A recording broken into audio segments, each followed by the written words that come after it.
Good afternoon.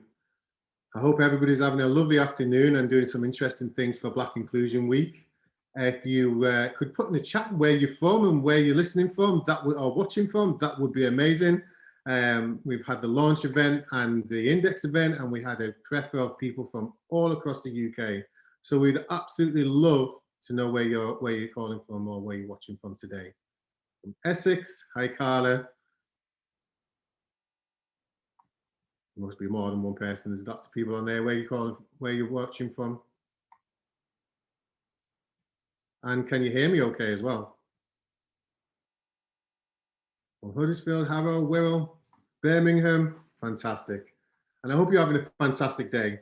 I've just literally been outside in the baking sun, and now it's thunder and lightning. So the weather is definitely changing in the UK, but hey, we have to get used to it, I think.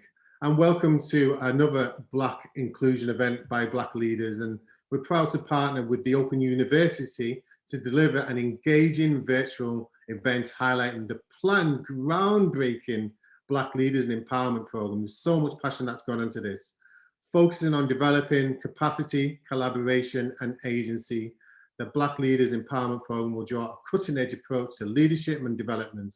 And this informative virtual event will see an array of key representatives from the Open University exploring how the program will support and inspire individuals to become impactful agents of change, whilst building and learning a community that will provide resources and development.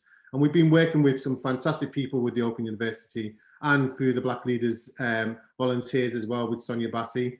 And that's kind of next who we're going on to. So we've got a great lineup for you today, and we've got two amazing speakers that will be doing keynote speakers along with a panel session.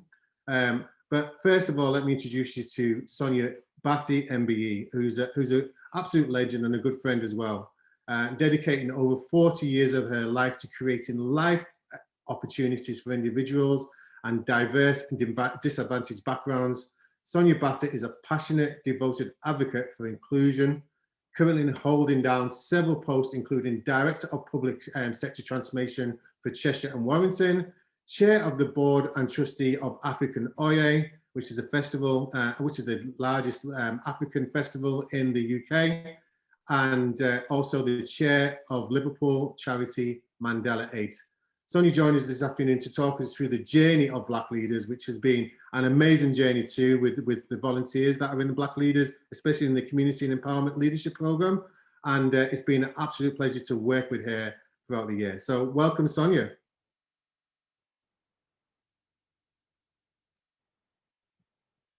There, Sonia? Yeah, thank you, Paul. A nice introduction. So I'm just going to talk to you really about the journey that we've been on since last year. I think so many people started 2020 with New Year's resolutions and a feeling that the year 2020 was going to be so good and a year of new beginnings and hope. 2020 vision took on a whole new meaning for so many of us, and for me in particular and a number of others across the UK as a result of two pandemics. The first being the COVID-19 pandemic, and then we've also had to endure what could be seen as the peak of the race pandemic around the world as a result of the murder of George Floyd. The emotion and feeling around the UK as a result of that has been catastrophic in many ways, but it's also been enlightening and empowering. And I think we all responded to that pandemic in different ways. But I'm a person of action and having been an activist for over 40 years. I led the peaceful Black Lives Matter march in Liverpool of over 7,000 people. But that was only the beginning of change for me. It left me there thinking, so what's next? What can I do next? Being someone who likes to get my hands in the middle of things and start to make change by being seen to do it, I really needed to be doing something else. It also reminded me how bad things really were in the UK in terms of representation, and Brexit is only making that worse.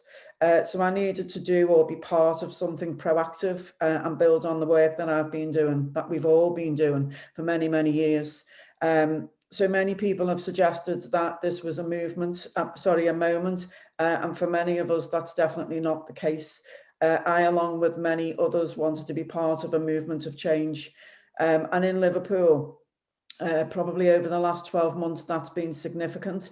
And I'm so proud to have been part of a campaign in the last 5 to 6 weeks to see the first Black female elected mayor in Liverpool. And before I start saying anything else, I just wanted to say congratulations to Mayor Joanne Anderson for a magnificent, monumental achievement.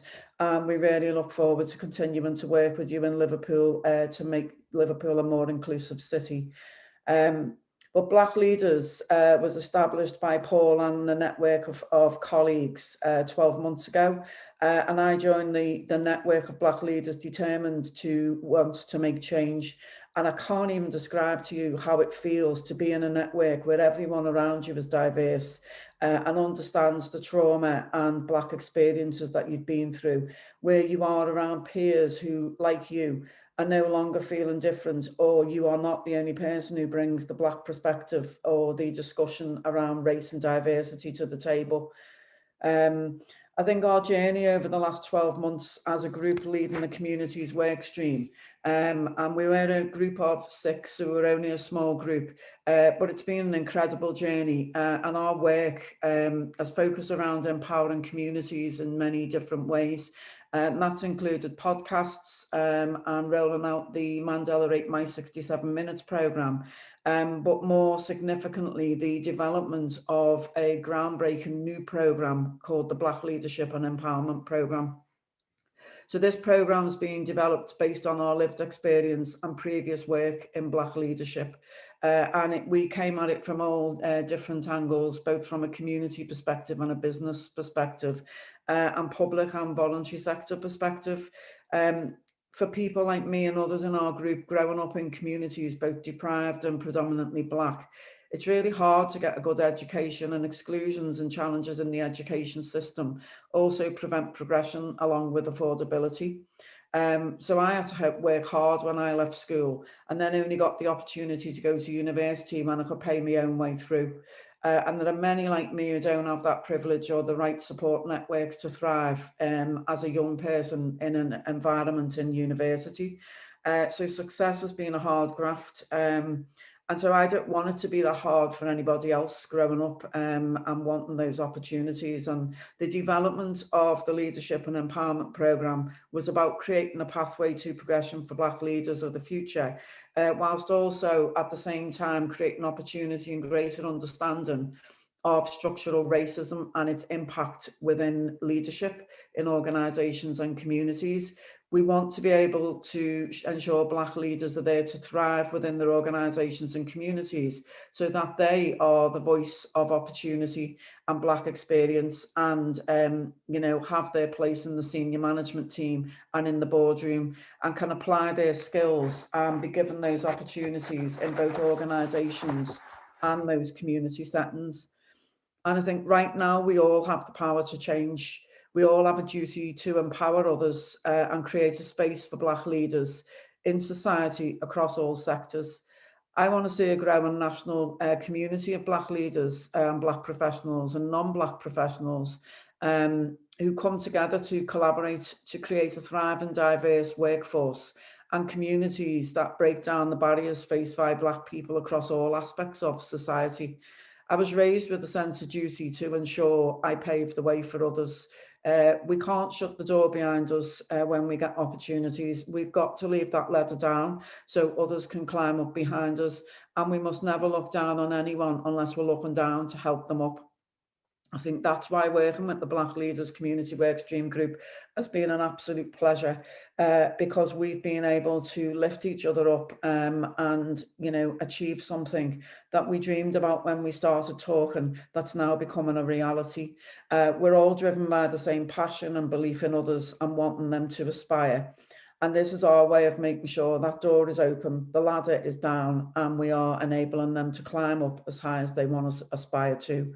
It's why it's also important for our group to look for a partner who had values that aligned with ours around equality of opportunity and making learning and leadership accessible for those who've previously been excluded as a result of systemic racism. and the Open University was that partner, and we were delighted and excited to have developed the Black Leadership and Empowerment Programme with them. And I look forward to hearing from Professor Marcia Wilson, who's going to tell us more about the Open University. Thank you. Just before you go, Sonia, because obviously we've been working together for quite some time now, over the, again, what we said in the chat, 2 pandemics. You know, I think what needs to come across is the passion that everybody has to create change, isn't it?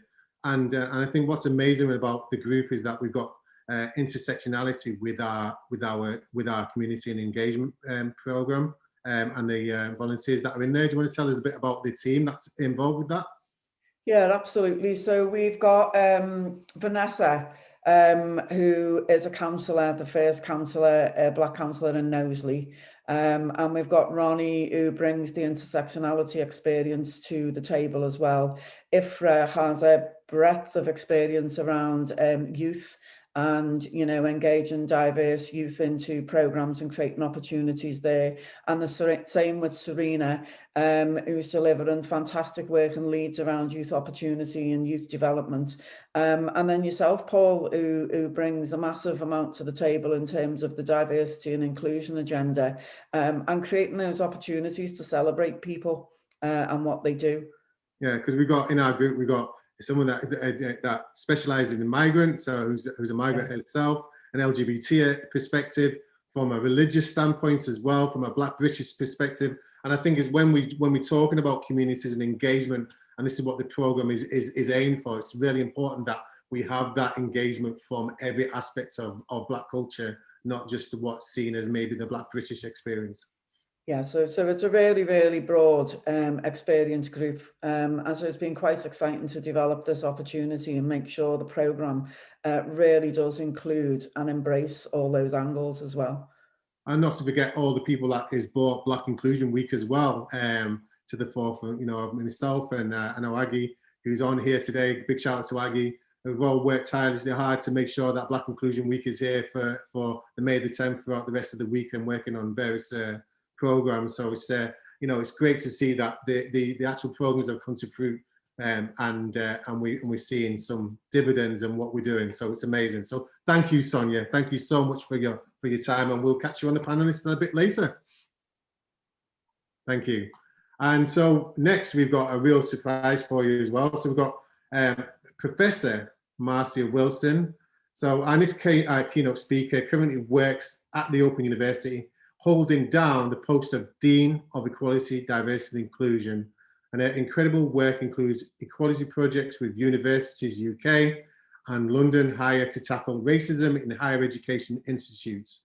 The topic of this keynote discussion is to highlight the importance of Black leadership. And I'm delighted, absolutely delighted to introduce you to the fantastic Professor Marcia Wilson. How are you doing today, Marcia? Hi there, really well. Thank you, Paul. Thank you so much for that very generous introduction. And before I start, I'd just like to commend both you and Sonia on the work that you're doing, the really important activism that's changing society as we see it. And it's so well needed. So I really want to commend you on the work that you're doing. And Sonia, it was really great to hear from you. So thank you for that. And can I just reiterate as well, thank you. So when we had discussions about what to do the Empowerment Leadership Programme, the Open University was one that we really want to point at, because we know that your stance on diversity inclusion is paramount throughout the whole organisation, which you're going to touch on later. But and so you was our first choice, and you held your arms open, saying yes, we want to do it. So we want to thank you too. So we'll leave you to your keynote speech. But thank you so much too. That's really appreciated. Thanks, Paul. Thank you. And thank you for the invitation to speak today about the importance of Black leadership. We know that across many different sectors, there is a dearth of Black leaders. And we know that leaders within organisations have to step up and make that change so that representation is present. All too often, there is talk about diversity and there's talk about increasing Black leaders, but we generally see the diversity at lower levels of organisations. but the senior positions are occupied generally by white males. And when people talk about diversity or increasing diversity at those senior levels, they talk about it by way of gender diversity. So white women are appointed at those senior levels. Now, there was global outrage when George Floyd was murdered last year. And we saw many companies releasing solidarity statements and posting a black square for Blackout Tuesday to indicate support for Black Lives Matter. But it was only a matter of time until the spotlight was turned away from racism and focused on other priorities. The conversations on race and racism fell away from the top table agenda, and the statistics for senior Black employees support this assertion. So what is the picture in the UK? Despite making up 3% of the population, Black employees hold just 1.5% of top management roles in the UK in the private sector.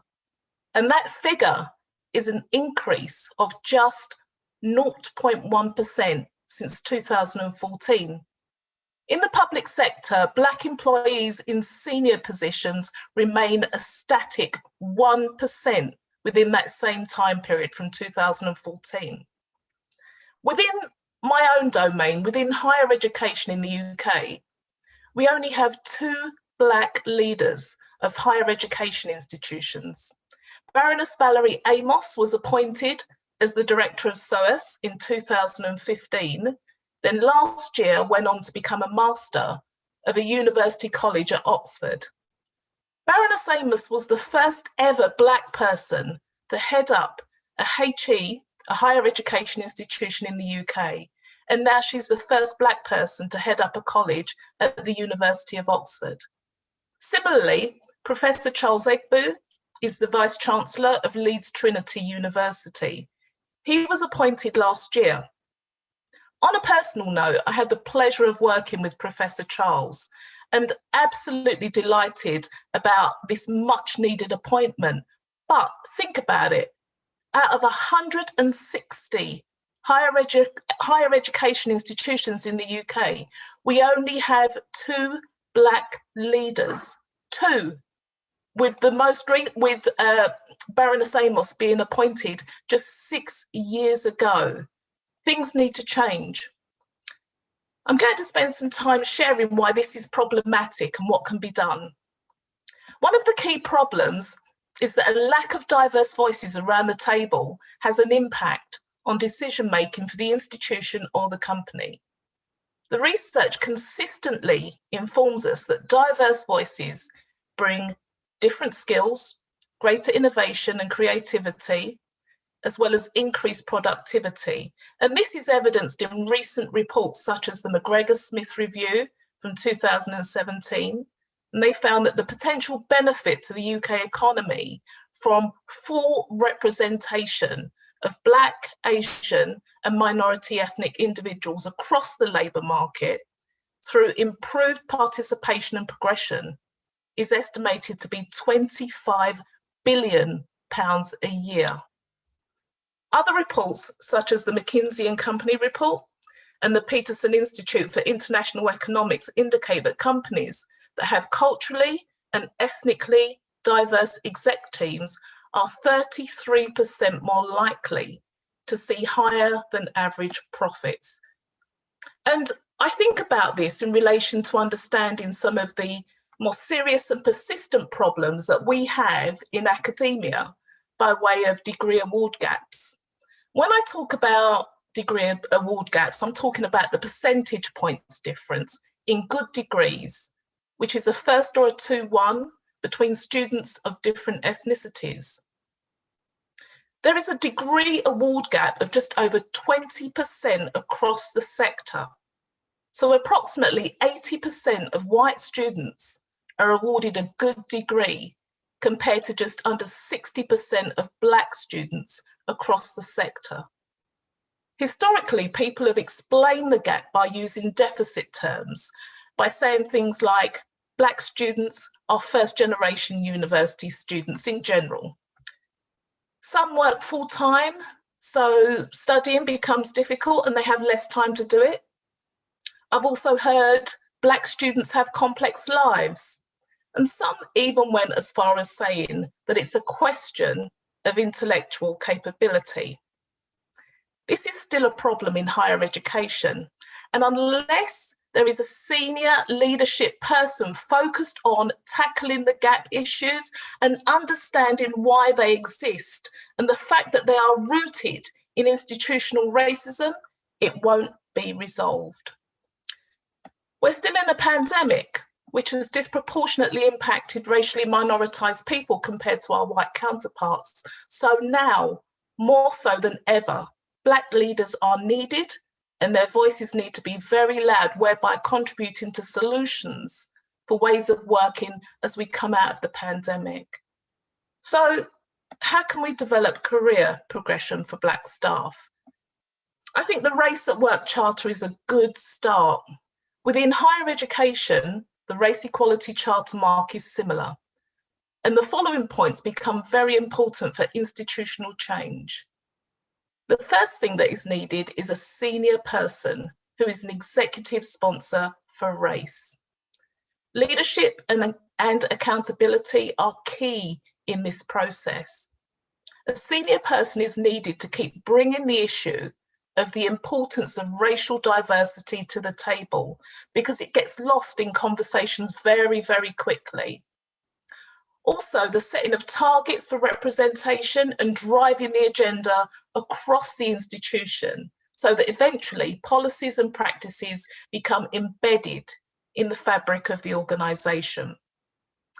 The second area is being able to capture ethnicity data and publicise progress. Capturing the data about the workforce, and in particular in educational institutions, student outcome data is essential to start an honest and open conversation about what changes are needed. And when I refer to student outcome data, I'm referring to those gaps that I alluded to a moment ago. The third area for change is a commitment to having a zero tolerance for harassment and bullying. It's not uncommon for racialised staff to report experiencing higher levels of bullying and harassment compared to white staff.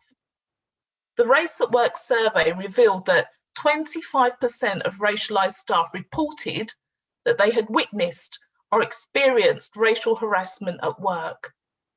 In addition to having zero tolerance, senior staff must ensure that they have robust reporting mechanisms in place so that staff are able to make complaints with confidence and then actually follow through when complaints are made. Every company states that they have zero tolerance for discrimination, but I seriously doubt whether every company has the processes and procedures in place to effectively deal with complaints. In fact, we know from Sarah Ahmed's work on complaints that those who complain are often seen as the problem, and they are the ones who generally end up leaving the workplace. The fourth area is really about what the institution values. If you work at an institution that values equality and says that as part of their strategy or their strapline, it's important to find out how senior managers show that. Making equality objectives and having that as part of a manager's performance review is important. It means that managers are held accountable for generating the change that needs to happen in institution. The final area is to take action to support racialised, minoritized staff career progression. Implement reciprocal mentoring programs as well as sponsorship programs. Make career progression transparent. Let colleagues know what they have to do to move up the career ladder. As Paul said a moment ago, I recently started working at the Open University. I started 5 months ago. And one of the reasons why I joined the Open University was because the Vice-Chancellor is very supportive of everything that I have just outlined. Our university mission is being open to people, places, ideas and methods, and that is rooted in social justice. We have a number of projects to advance people who have been historically excluded from higher education and therefore who are now underrepresented across all ranks.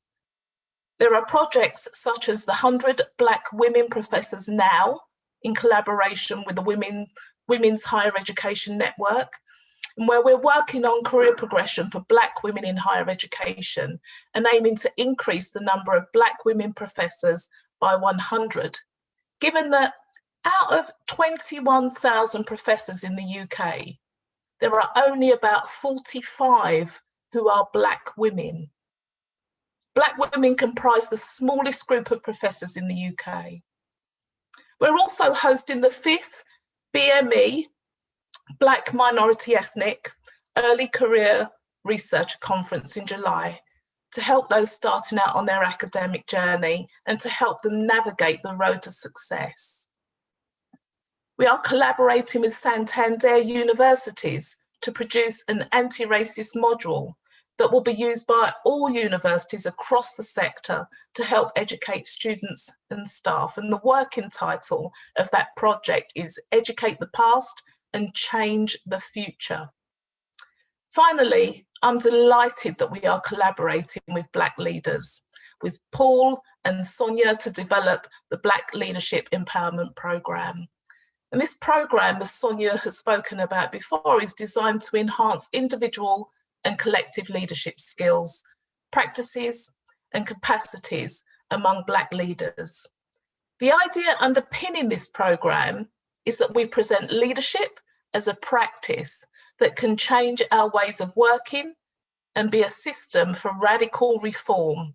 It's time we change what the scene looks like. It is the vehicle through which we can achieve equality and social justice. One of the more important points about being a Black leader is that you feel confident in bringing your whole self to the table. It's important that you can be your authentic self in work.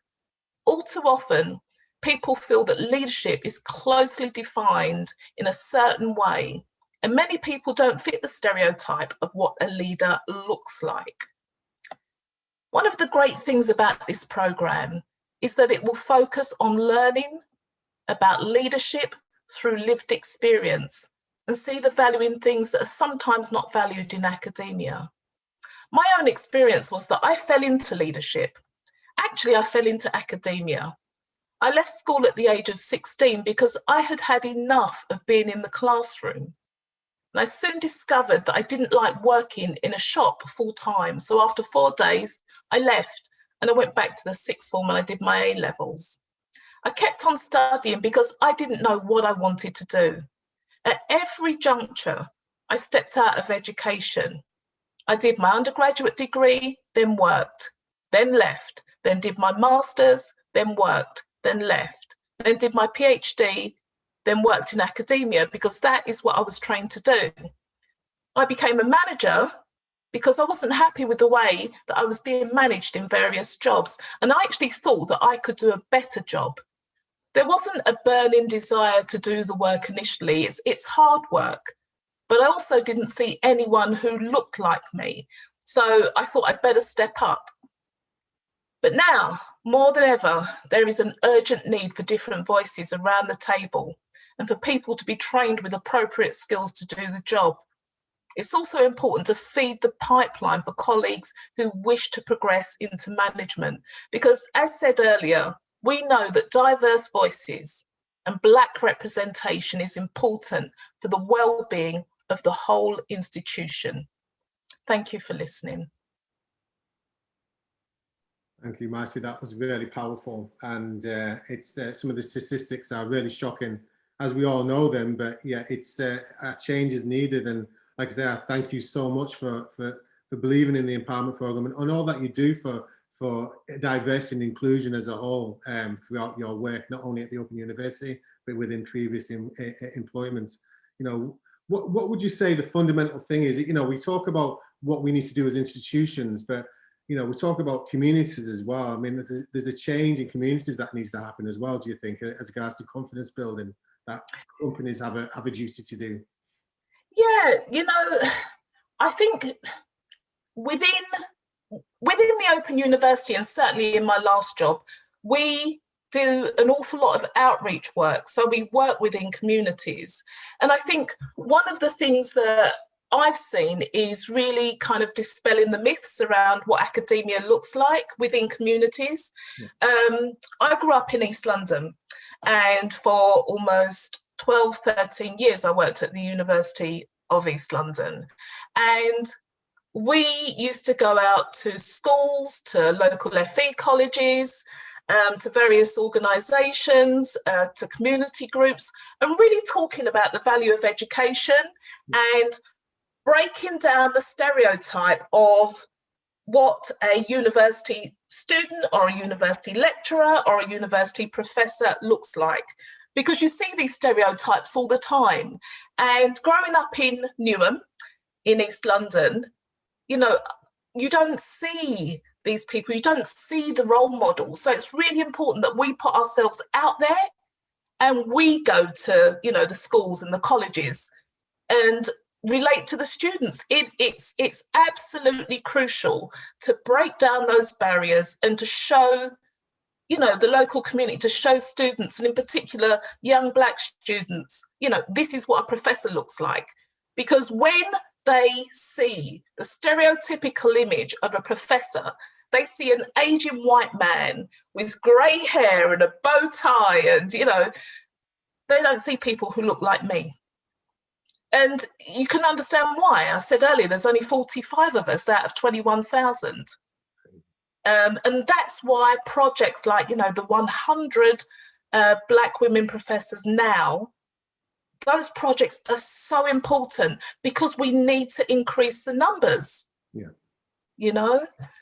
I'm just going to rely on my own experience. So I was fostered as I was a kid. I was given away because of I'm mixed heritage, and I was given away because I was obviously mixed race, and I've got white brothers and sisters. And I went through the foster care system, all that kind of thing, and went through school and didn't really succeed. Didn't do my GCSEs or anything else like that. And this is, but later on, I came to Liverpool when I was 19, £25 in my pocket, my clothes, didn't know no one, and you know, just wanted a better life because obviously I had enough with being passed from pillar to post in the foster care system. Anyway, there was a college called Charles Wotton Centre in Toxteth in Liverpool, and you know, and obviously I hadn't had my GCSEs, but I was like 20, 21, and I wanted to try and get back into education. I didn't think I could go for a job in the council, never mind doing what I'm doing now, which I find so inspirational, and talk to amazing people like yourselves. But that was a catalyst for me to start believing in myself, and the importance of education is phenomenal in someone's psyche. And that was a catalyst for me then to go into college and do try and do a HND in computer programming.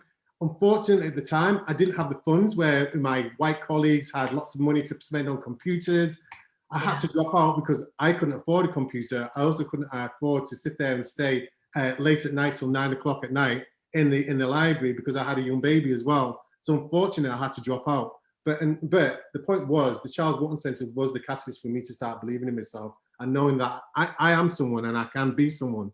And so that's the importance of the Empowerment and Leadership Programme. It's to give people that empowerment piece so that they know they can achieve themselves from inner city areas where they don't see many role models. So that's kind of my story. So thank you for sharing your story and your piece of intellect on Black leadership. It's really appreciated. It was really thought-provoking, and thank you so much. Thanks, Paul. But you're going to be joining us later. That's on the panel session as well. Absolutely. Thank you. Thank you. So next, we've got a fantastic panel session designed to introduce you all to the Black Leaders Leadership and Empowerment Programme a little bit more detail. So I'm really looking forward to this. I'm delighted to welcome back Sonia and Marcia. So I'm going to have to ask you to turn the camera back on, Marcia, who will be joined by two equally inspiring individuals who's really been at the forefront of helping develop their Black and Empowerment Leadership Programme. One being Owain Jones, is a senior lecturer in people management and organizations for the Open University, and Fidel. So do you want to say your last name, please? Probably better that you, because you'd be better at pronouncing it than me, who's the Vising Research Fellow at the Open University. Mutwarasiwo. Okay, thank you so much.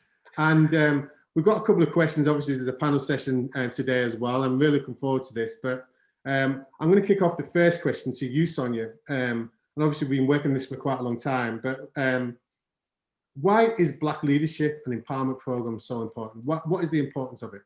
I think both you and Marcia have already touched on it, but there's a brilliant campaign in the Northwest which started off in Liverpool, which was established by the Anthony Walker Foundation, and it's called You Cannot Be Who You Cannot See, and it literally sums it up perfectly. You've talked about role models, you've talked about pipeline, you've talked about needing to see people in the roles that you want to aspire to. And I think, you know, some of the statistics really sum it up. Black Caribbean students are 6 times more likely to be excluded than their white counterparts. And in some local authority areas in the UK, you know, for mixed white and Black Caribbean backgrounds, it's 4 times more likely to be excluded. So it just shows you that it's going to be far more likely that they will not be able to get into leadership positions or progress in the same way as their white counterparts, or gain the skills required to access leadership programs that will enable them to get into, you know, those leadership positions. White professionals hold about 89.6% of leadership positions across the public and private sector. In local authorities across the UK, we only have 10 Black, Asian or other ethnic minority chief executives. There are 343 local authorities. So it just shows you how bad the situation is. And in fact, to quote the FTSE 100, which was quoted in the Independent, they've got more CEOs called Steve than they do have ethnic minorities. I mean, how much more do we need to paint a picture that there is a major gap here that we need to address? And I think Marcia said before, the serious impact on the decision making around COVID is a tragic example of this, and the evidence suggests Black people continue to be disproportionately affected by COVID-19. It's why it's so important and why we need role models and people to aspire to. Absolutely. Does anybody want to add to that, the importance of the Black and Empowerment Leadership Programme? Marcia? Yeah, I mean, it's just to, you know, reiterate what I said before. You know, the role models are so important. You know, you can't underestimate, you know, what it means to actually see somebody who looks like you in a position of power. And it almost gives, you know, that kind of feeling that, you know, this is something that I can do, especially if that person, you know, is able to reach out to you, is able to mentor you, is able to help you navigate, you know, to where you want to be. It's crucial. You know, and I think that the program that we're in the process of designing will do all of that. You know, students will see people who look like them, who have, you know, kind of trodden that path previously. And I think, you know, that's really valuable for helping people to get to where they want to go with their leadership ambition. Marcia, but it's all good that we do these empowerment leadership programs, which is going to inspire, you know, Black people to believe in themselves. But as I said before, a change has to come from organizations as well. So for instance, we did the Black Inclusion Index event yesterday, and two out of every 3 Black people thought that they didn't have a chance of promotion that their white counterparts would have. And this was across different sectors as well. This wasn't just private sector, this was across charity, education. And so, you know, it's no longer a necessity. You can't be quiet about Black inclusion no more. Is that right?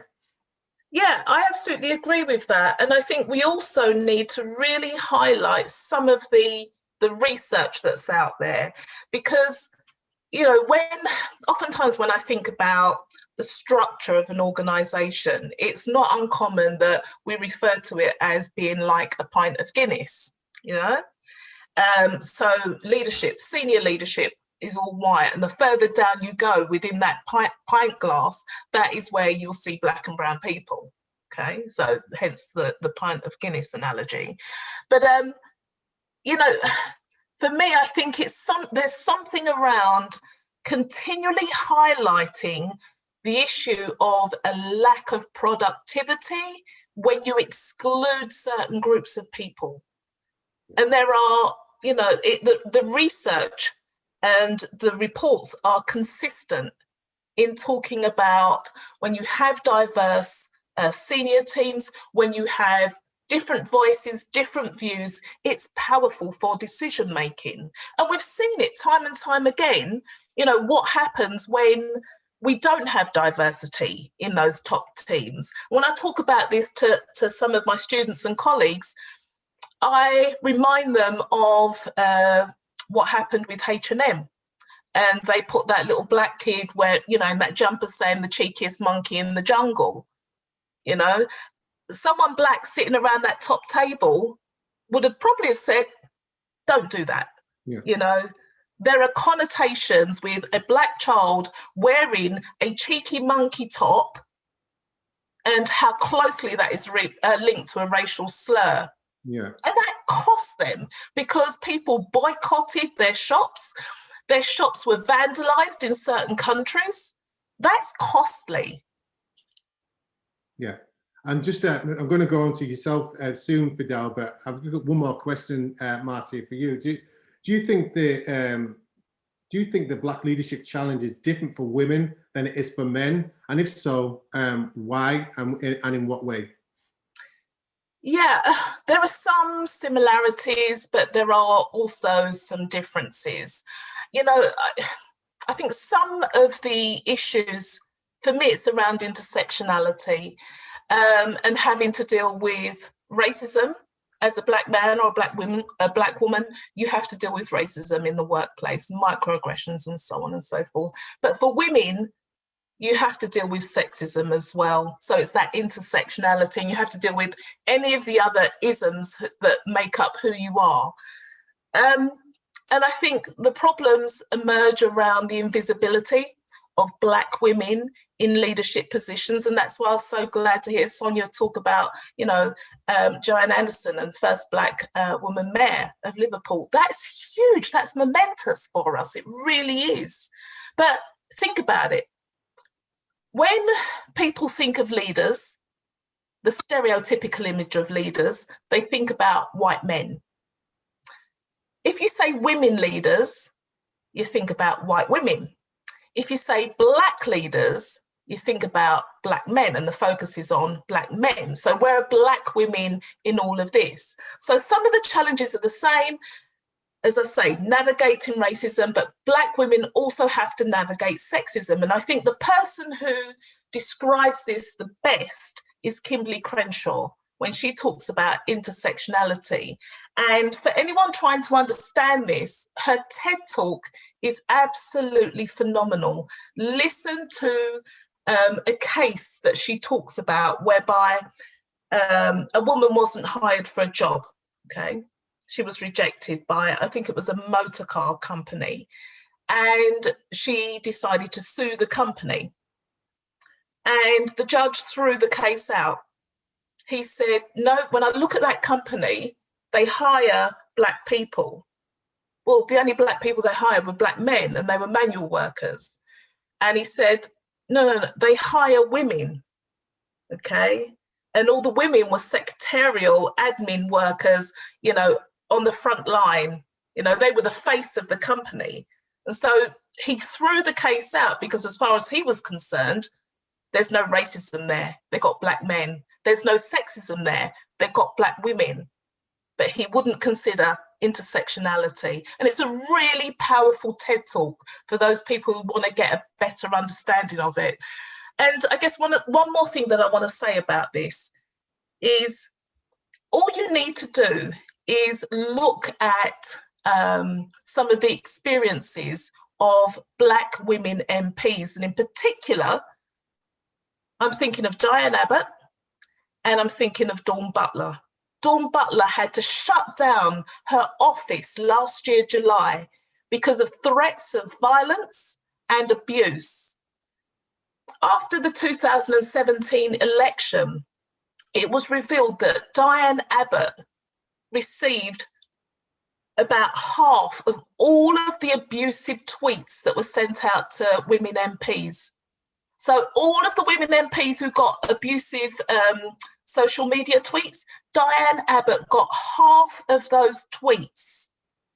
And, you know, because of this situation, there is a name for this. You know, we talk about misogyny, but this is misogynoir that's focused on Black women, a prejudice against Black women. Yeah. And that's Moya Bailey's work. That's powerful work for anyone who's interested in this area.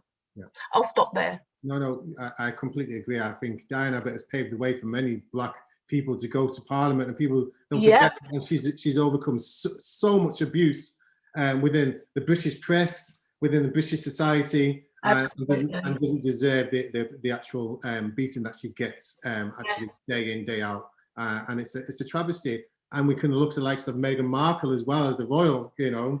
There you go. You know, just the differences and the nuances. The media has a lot to answer for as well. But I'm going to keep the theme of intersectionality because that goes on nicely to my next question. Fidel. You ask your next question, sorry. Can I just add something? Oh, yeah, no problem. Sorry, yeah, of course you can. I just think there's another challenge in that, you know, as part of the pandemic, one of the major things that we heard was people wanting to hear your ideas, to hear about your lived experience and what you think we should do about it, but then no one wanted you to do it. So everybody wants to be seen to be leading on that agenda, and everybody wants to understand it or be putting themselves forward as an expert. Yet the people who actually have the lived experience, who know what it's like and who have the leadership opportunities weren't given them. And I think it's just important to say the first comments and the main point of discussion on the appointment of Joanne as the first Black female mayor was about her colour. And people trying to define her colour. She defines herself as a Black woman. That's enough for me. But people were actually asking the question and trying to define who she was. And I just find that type of behaviour, you know, and approach a real challenge, because it just shows you how much further we've still got to go. That you're not accepted for who you are, and you're not accepted for how you define yourself. And your experience can always be led better by somebody else. And that's another challenge I think we have to overcome on that journey. Well, scientifically, people see a colour before they see a gender as well. And so when people walk into the room, they automatically have their preconceived biases that they may have at that moment. And, you know, this has got to be recognised, and things have got to change. But I've got to go on to you now, Fidel, because of time. We've got lots to get through. And Fidel, we're going to keep on the theme of intersectionality. And looking at the Black Leadership and Empowerment Programme, how do we ensure that is fully inclusive, and how do we ensure that we integrate the all-important elements of intersectionality? Thank you, Paul. Thank you, Sonia. Thank you, Marcia. I have a few comments, but obviously we don't have time, so I'll try and respond to the specific question. So the question I'm trying to ask myself is, bearing in mind that we are all individuals, that there is intersectionality, what is the program going to do to make sure that all the needs of participants in the program are catered for and allow them to flourish? Because as people would be aware, the Open University does most of its teaching through online methods, which actually are very relevant, bearing in mind the times we are in. So what we are thinking of to complement the individual learning online is to include some support programs, and some of them have already been mentioned, but there's no harm repeating them. One of them is, if people are not confident enough and ready to start the courses we are in the process of developing, we are exploring the possibilities of encouraging them to do some of the courses which are available already on Open Learn platform, to allow them and prepare them and give them the confidence, obviously, to register for the course, the Black Leadership and Empowerment Program we are working on. So we would have many courses, and they can cover anything from communications to presentation skills to, so anything people need, we'll direct them and enable them to get a bit of motivation and encouragement to join the program subsequently. The other thing which we are looking at is obviously with our partners such as inclusive companies, is to have a mentoring program. Mentoring, for those people who are not very familiar with the term, is literally linking a participant, in this case as a mentee, to a mentor who may be a leader who look like them, who will help them to know the way of developing their leadership and becoming good leaders. We are also looking at, if people are in employment or are volunteering in organization, having some sort of shadowing scheme whereby individuals will shadow somebody who can help them to develop their own leadership skills and leadership capacity. Obviously, in some cases, depending on our partnership, we maybe have opportunities also for having some coaching which be temporary, unlike mentoring, which is long-term, but a little bit more structured and more formal. And finally, we also have developed sort of a system which we are at the moment calling a learning club, whereby we encourage participants in our courses to join other learners and benefit from the process of peer learning. How does it work? The way it works, it is either it is facilitated by the Open University or by our partners, and people commit to covering, let's say, a module at the same time, and then they meet to discuss what they learned and then support each other and learn from each other by applying what they learn and discussing it and teasing it up with their colleagues. We have done it in person, and we have also done it virtually. So it will be possible for those things to happen, even if people are not in the same location. We have developed what you call a sort of a learning pack, whereby we give people the tools to facilitate the learning clubs themselves without necessarily having the Open University to do everything. So finally, reflecting back, coming back to what was said to allow other people to speak as well, I liked the whole idea of we cannot become what we can't see. We need role models. We need to encourage everybody who is a leader in their own capacity to inspire other leaders, because if we don't, obviously we'll be we won't be helping other people to develop. But there is a caveat always. We have a burden of representation, and there are consequences to putting yourself as a leader. Just to share a small anecdote, it was around 2013, I was involved in a big project. I was at the time based in the Republic of Ireland in Dublin. So we had a successful campaign around racism. And then I found myself being called a promoter of white genocide. Unfortunately, and this is a long time ago, I have not been able to get Google to remove the post from the system. So every now and then I know we do a bit of ego surfing. Every now and then I go to check, it is there, I complain, it is removed, and it comes back. So we have to bear responsibility, and we have to support our leaders once they are in positions of leadership, because they actually need our support. They also need our help. So, but it doesn't mean we can just say, okay, because they have targeted me, I should stop. We have to keep pushing, support each other, inspire others, and hopefully then we'll be able to bring the society along, and there'll be less discrimination, and hopefully one day we'll live in a society where we don't have to shout. Thank you very much. Yeah, I completely agree, especially in the mentorship and sponsorship. I think, again, that's the way organizations can get involved the allyship. You know, you don't have to be black to be a mentor as well. Although we do want people that look like them, I think everybody can have you know, kind of can mentor people from any kind of background. And I was talking from my own experience myself again. When I came to Liverpool, I had didn't know no one, and this guy took me under his wing.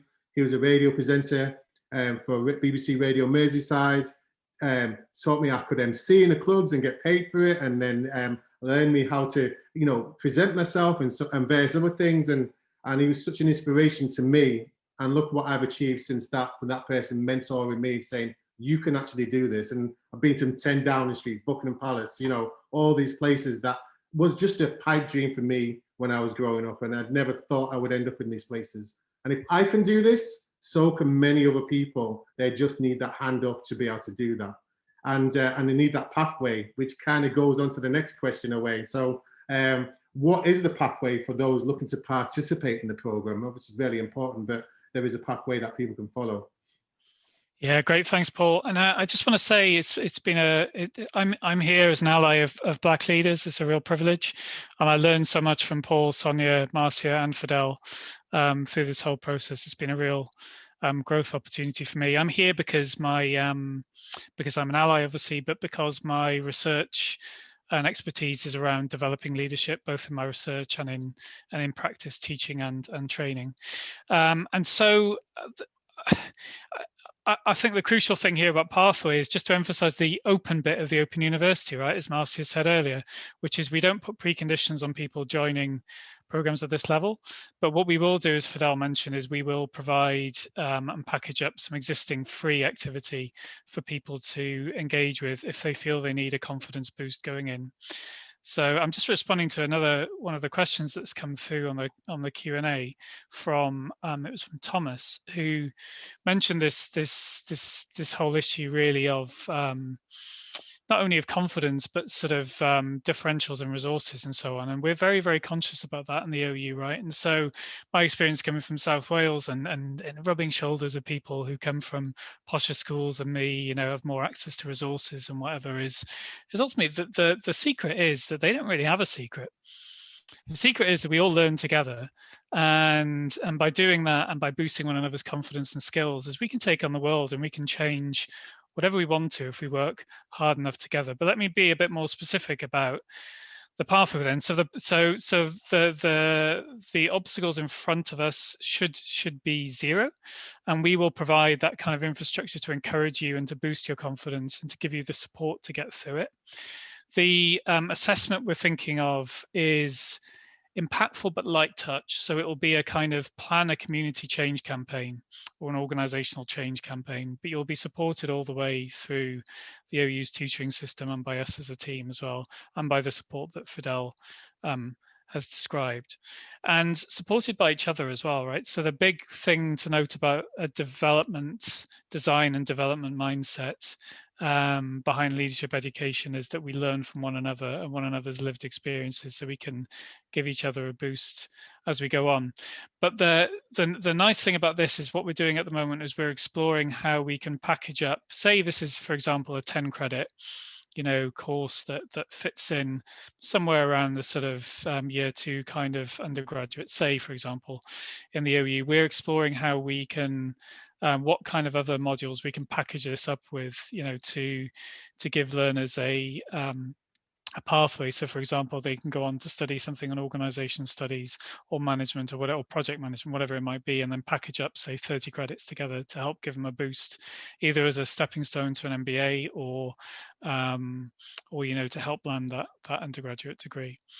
And I'd also like to encourage people when we are ready to launch this, that it's worth thinking about whether you are reasonably junior in an organization, whether you're not in an organization yet, or whether you're very active in community leadership, because really I think the skills we'll help develop on this are really about sort of supporting each other to make quite profound systems change, right? So the kind of things we want to learn here are relevant, I think, for organizations, but also for communities. And we're hoping we'll get a whole bunch of people coming out of this who can make profound change.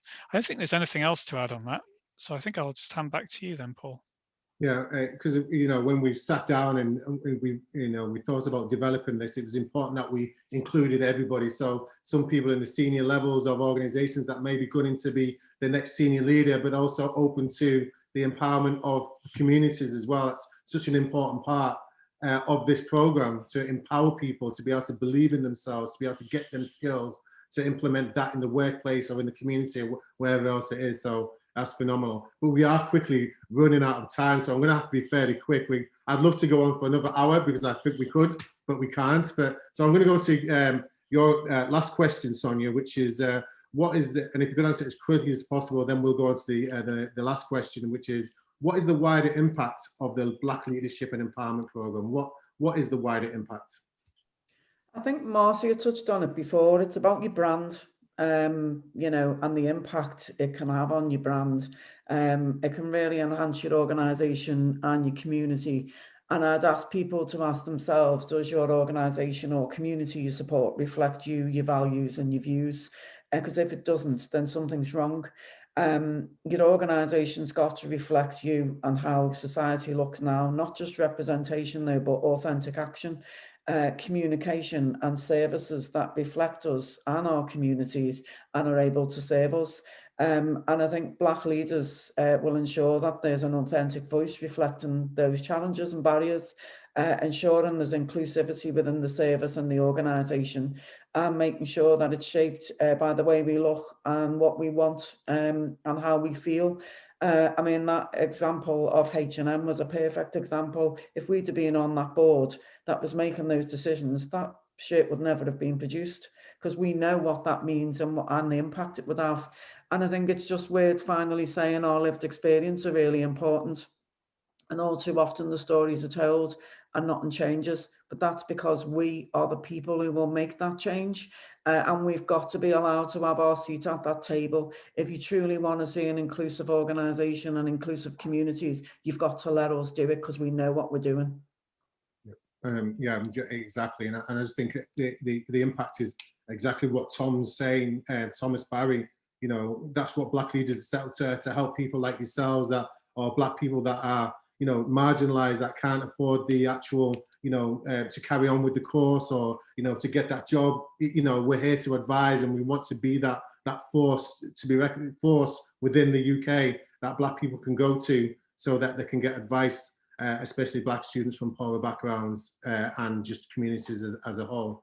Anyway, last question. So we're going to do a quick fire, please, guys. But you've all been utterly amazing. I knew it would be a fantastic session anyway, but I'm totally inspired, and it's been such a pleasure just interviewing you all. But what are your top tips to help embed Black inclusion? I'm going to go with yourself first, Owain.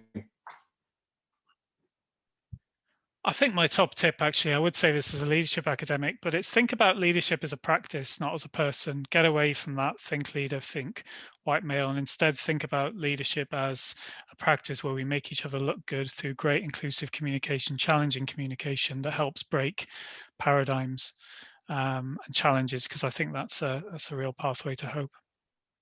Marcia? Great, thanks.